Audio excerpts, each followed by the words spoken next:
Here's my plan to dismantle the deep state and reclaim our democracy from Washington corruption once and for all, and corruption it is. First, I will immediately reissue my 2020 executive order restoring the president's authority to remove rogue bureaucrats, and I will wield that power very aggressively. Second, we will clean out all of the corrupt actors in our national security and intelligence apparatus, and there are plenty of them. The departments and agencies that have been weaponized will be completely overhauled so that faceless bureaucrats will never again be able to target and persecute conservatives, Christians, or the left's political enemies, which they're doing now at a level that nobody can believe even possible. Third, we will totally reform FISA courts, which are so corrupt that the judges seemingly do not care when they are lied to in warrant applications. So many judges have seen so many applications that they know were wrong, or at least they must have known. They do nothing about it. They're lied to. Fourth, to expose the hoaxes and abuses of power that have been tearing our country apart, we will establish a Truth and Reconciliation Commission to declassify and publish all documents on deep state spying, censorship, and corruption, and there are plenty of them. Fifth, we will launch a major crackdown on government leakers who collude with the fake news to deliberately weave false narratives and to subvert our government and our democracy. When possible, we will press criminal charges. Sixth, we will make every Inspector General's office independent and physically separated from the departments they oversee so they do not become the protectors of the deep state.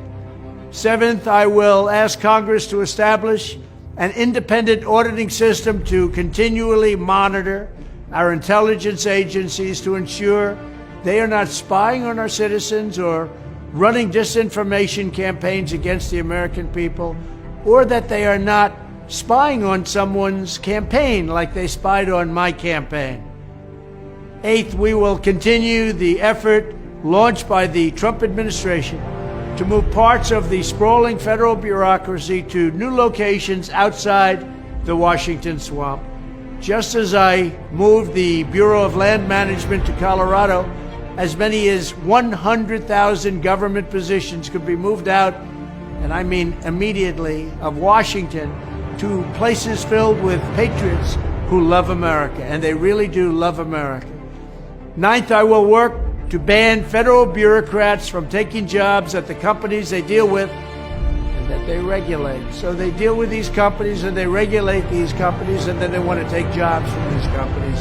Doesn't work that way. Such a public display cannot go on, and it's taking place all the time, like with Big Pharma. Finally, I will push a constitutional amendment to impose term limits on members of Congress. This is how I will shatter the deep state and restore government that is controlled by the people and for the people. Thank you very much. For nearly 6,000 years, God has held you, most of you, in reserve to make your appearance in the final days before the second coming of the Lord. All through the ages, the prophets have looked down through the corridors of time to our day. Billions of the deceased and those yet to be born have their eyes on us. There has never been more expected of the faithful in such a short time, a short period, as there is of us. Never before on the face of the earth have the forces of evil and the forces of good been as well organized. Now is the great day of the devil's power, but now is the great day of the Lord's power, with possibly the greatest number of priesthood holders on the earth. And the showdown is fast approaching.